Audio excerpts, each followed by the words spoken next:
Alright guys, welcome back to the DD Open, the Dynamic Disc Open, round 3. This is the final round coverage. Thank you so much to GKPro for this awesome footage compiled together, and thank you so much to my Patreons for making this possible. This is a Disc Golf Pro Tour, and it's the first time for this event, so it's pretty exciting. One of the great parts is teeing off on hole 1 with a song to go alongside it. It's really fun to tee off with a song that you feel good about, pumps you up. This one is almost 1,000 feet. It's a par 5, and there is OB all along the left and right side. We talked about it in the past 2 rounds. There's not a whole lot of ways you can go out of bounds unless you get a really errant tee shot off. So on this one, I'm thinking just throw my flippy Zeus straight and try to keep it in the middle, and then we'll have another long shot from there, and should be a standstill approach from there if I get 2 good ones off.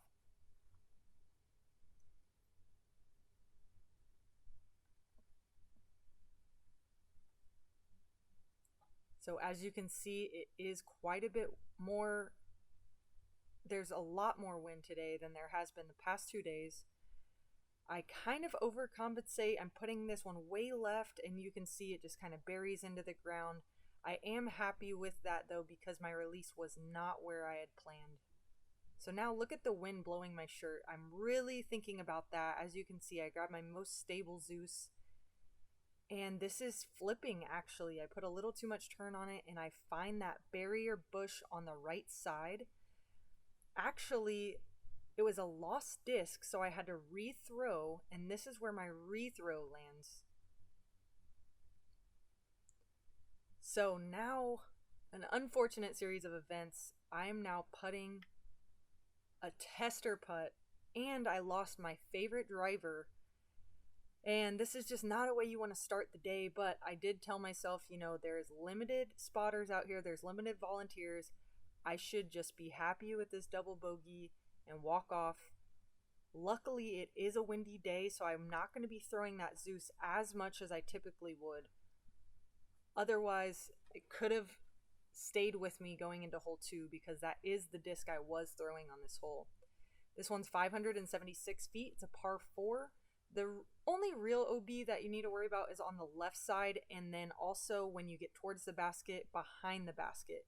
The OB on the right is really far on the right, and there is a tree line that definitely stops you from going out of bounds. So like I said, luckily it's windy today, so I'm okay to go with this more overstable Zeus. Really putting a move on it, and look at that crazy air bounce. Did a lot of fluctuating in the air, but it does stay safe in the center, and I should have a decently easy approach if I can manage this wind. Trying to go under that branch with my Fierce, and it is a little bit low, but it has a lot of glide, so I find myself about 15 feet.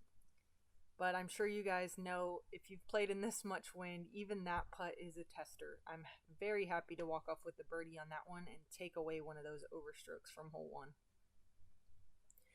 So hole 3 is a 489 foot par 4.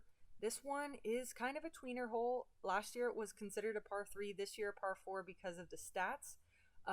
We can reach it, but it's so downhill that the disc just wants to glide over to the left towards that out of bounds. So I do think it is a good change, and hopefully there will be some eagles this week. And on the past 2 rounds, I've faltered off a little bit to the left, so I'm trying to correct that here. This is my Undertaker first run. Looking for a hyzer flip, and again, you see that air bounce. It was crazy windy. It does filter over to the left and finds out of bounds, so I will be playing for at best a par. I have about 100-foot approach from here, and I decide to go with the jump putt as it is a tailwind, and it will just drop my disc right under the basket.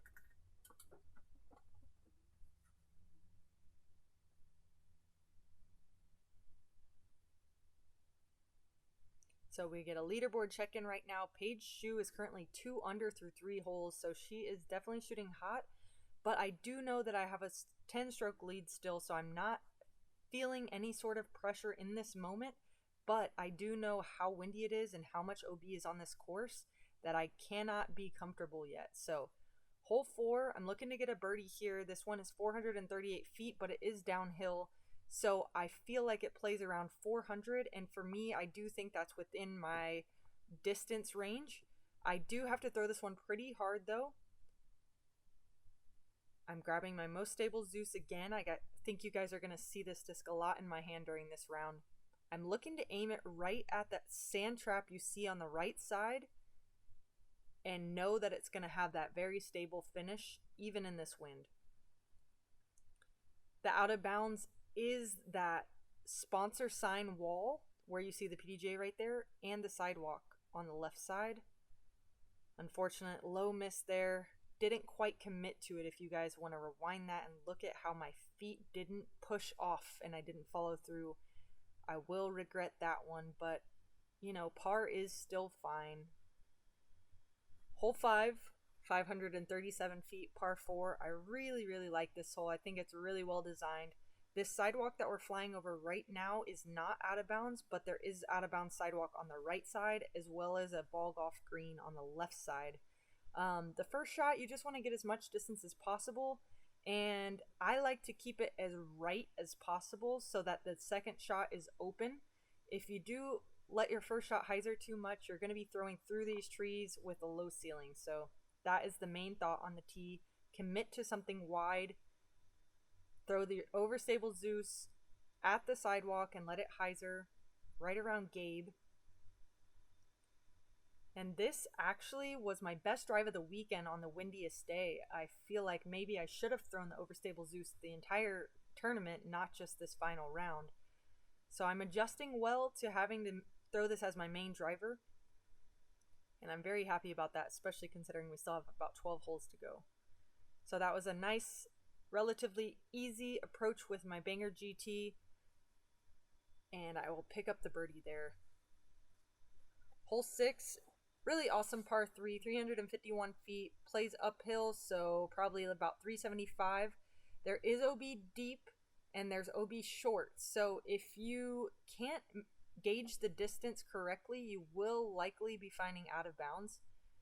For me, I've been aiming a little bit right on this one because when you pass the sand trap, you have more room on the right side, so this makes the distance control a little bit less touchy. And this was perfectly well read distance today in this wind, and I'm very, very excited about this birdie here on hole 6. So we got another leaderboard check-in. Paige and I are both 1 under through the round now, and so the lead has stayed the same. Again, not thinking about it too much, but knowing it is possible to give up a lead like that, but trying not to let those thoughts come into my head. When I have a lead this size, I try to pretend that we're tied and that I need to just shoot the hot round and keep the tee pad. I like to think of it as a game, just staying on top of the box. So hole 7, 531 feet, par 4. The first part of it plays downhill and then it flattens out and almost slightly goes uphill onto this elevated basket. There is OB all along the left side, that sidewalk you see. And on the right side, there is a ball golf fairway, but it's pretty far over there, especially considering this giant tree, you would have to flip it around. So this one, a little too wide out of my hand, clipped some branches and dropped down, but I still am in the center of the fairway. I'm going with my zone from here on the farthest right gap, and it clips some branches and straightens it out. I'm going to be circle's edge on the right side.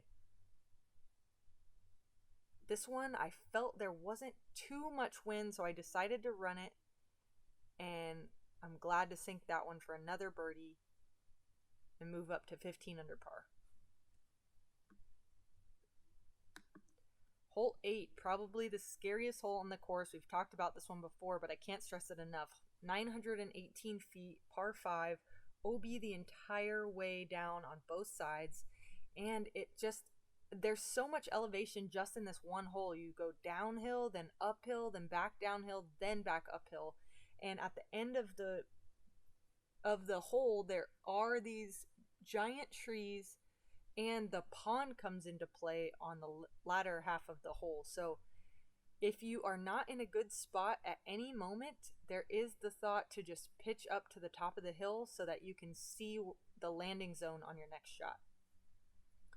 I do play this hole, the drive on this hole, very aggressively. I throw my Raptor out wide over the sidewalk and am looking for that finish back, and just barely stays safe. A little bit too much speed when it was coming in still. From here, I'm grabbing my Banger GT and just trying to put a soft, glidey flight on it so that it doesn't flip at all, but I also know it's not going to hyzer out. This is a great spot to be, but I still do have some low-hanging branches I'm going to have to contend with. This is my Crystal Fierce, just a little bit too far there, too much spin on it. I'm going to find myself Circle's Edge on the backside and decide to lay that one up and take the safe par. Hole 9, 693 feet, par 5. This one is really fun, but so scary because when you're on the tee, if you do not get it to at least right here, you are out of bounds. So it really focuses you in on hitting that initial gap.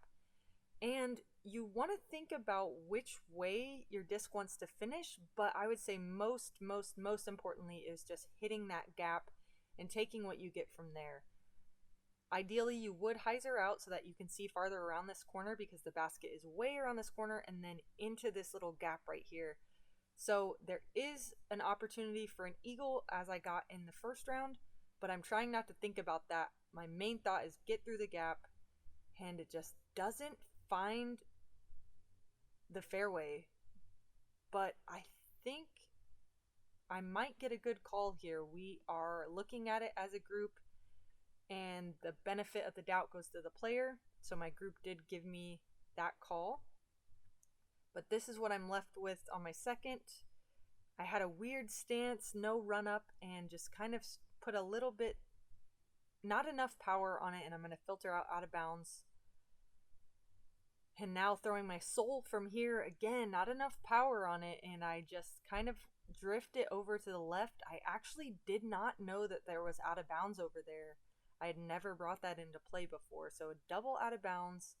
Now I'm just looking to get inside this gap and take my medicine, cut the bleeding. Can't get inside of it though, and I'm left with this outside the circle, really wide straddle stance on a hyzer putt. And wow, straddle hyzer putts are not my strong suit, and I was so happy to make this putt and just save double bogey. It is my second one of the round, so I'm not very excited about that, but there's only so much you can do, and I was lucky that my tee shot was considered safe. So moving on, trying to get that double bogey out of my head.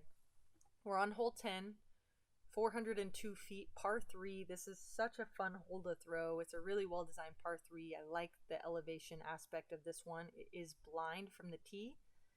You have to go slightly up and then slightly down, and the basket is just nestled straight in front of us. But you are thinking, don't let it hyzer out too much over that hill because there is OB on the left as well as on the right. So my play here is to throw my Undertaker on a hyzer flip up to flat, and hopefully it flips enough to glide towards the basket. This time it did not, but I did get about pin high. So I'm debating, do I run this? Do I not run this? And of course I wanted to run it. And airball will find myself out of bounds. Maybe that was a little bit silly to run that, especially after the double bogey on the last hole, because now I will also card another double bogey. And that will be my third one of the round. So at this moment, I'm starting to think, okay, Paige, let's just get through the rest of the round with a clear head and not throw any more aggressive plays. There's no reason to. Hole 11, 408 feet. It's a par 3. This one's known for its ability to pull you out of bounds to the left. It does go downhill and then branches off to the left. And if you do not pull this one wide enough, you will easily find that OB on the left. So I'm throwing my most stable Zeus, and with that in mind, I'm trying to throw it as wide as possible, but I accidentally release it a little bit too early, and I will find out of bounds, but I do get a decent way up there, so I will have a decent look at this upshot. And this is my fierce. I know I can't make it from there, so just trying to get it right up under the basket.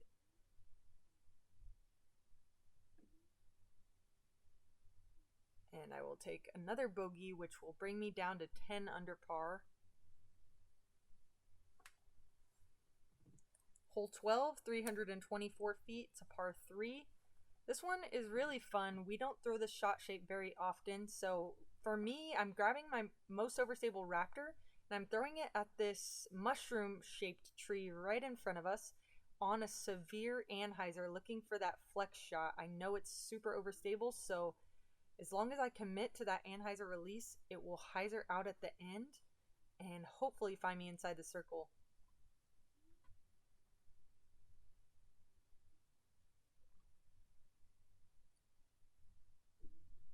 A little bit too tight, but it does still find its way around the corner and in the circle. This is my third consecutive time to get inside the circle in this hole.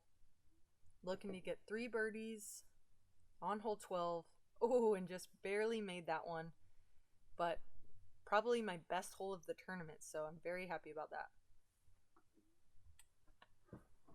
Hole 13, 336 feet. This is a par 3.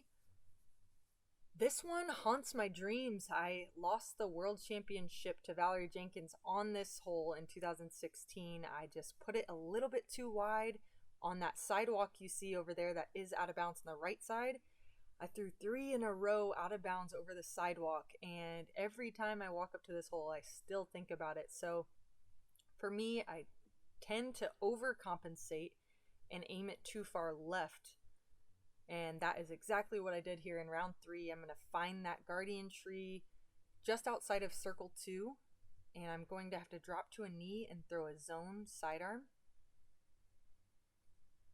And I'll happily take a par off of that one. I thought that I was going to go out of bounds left, but luckily that tree stopped my progress. Hole 14, it's 600 feet. It's a par 4.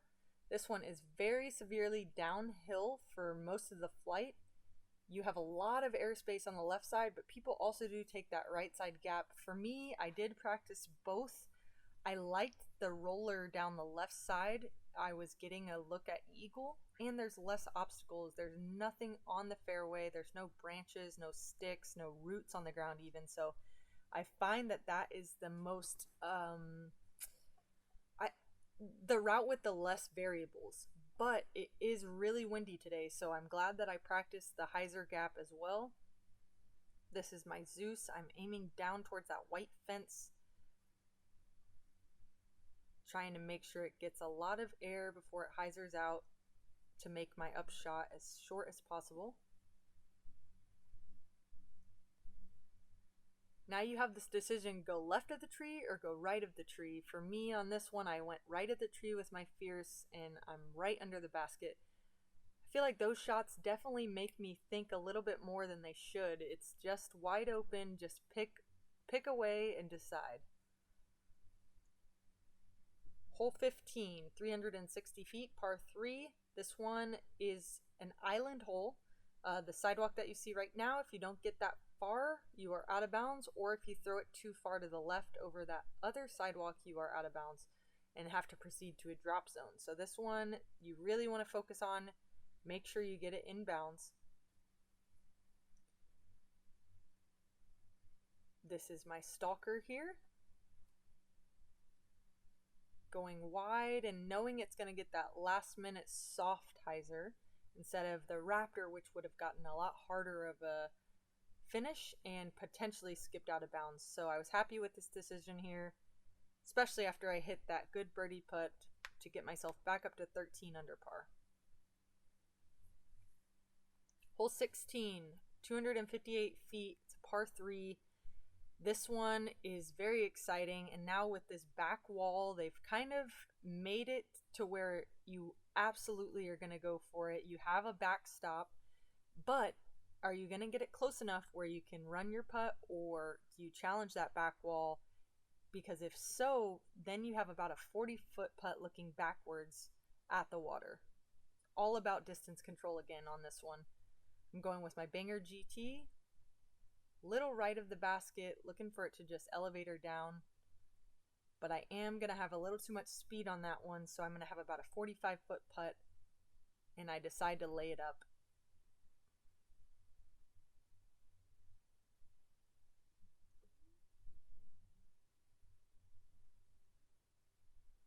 All right, 2 left, hole 17, 774 feet, par 5. At this point, I am thinking I'm starting to get comfortable, but I do still want to put up a good score and get a good rating on my round. So I am trying to get the birdie on this one.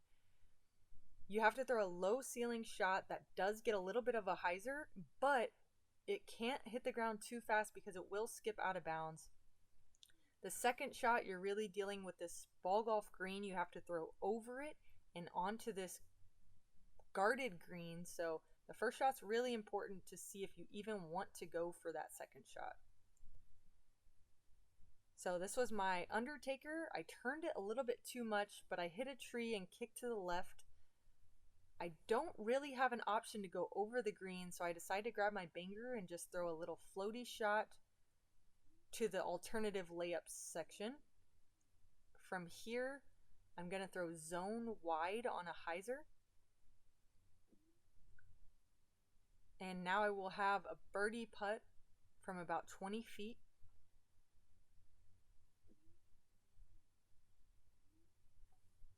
And that feels good. I know that this hole is eagleable, and I didn't get the eagle any of the days, so I do really wish that next year I can get those shots dialed. Hole 18, 381 feet. It's a par 3. This one carries water for about the first 200 feet, and then you have about 180 feet towards this basket with the elevation dropping from left to right downhill where there is water. So if you don't get enough hyzer on it, you will find the water, or if it comes in too sharp, it could roll down into the water. I'm throwing my my Zeus flat at the basket, and it just has a little bit too much stability and will find myself short up the hill. But this was being recorded for CBS Sports, and I saw the cameraman behind me, and I said, if I make this, will you put it on CBS? And they said yes, so I ran that one just to get a reaction, hopefully get on TV. Luckily, stay safe, and we'll card the par.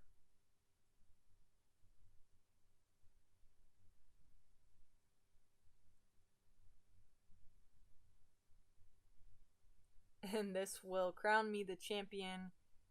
I'm very excited about this finish here, and I can't wait to see the coverage on CBS Sports. But for now, thank you, GKPro, for the coverage here, and again to my Patreons for making this possible. Thank you guys so much. Make sure you subscribe for the Preserve Championship coming up next.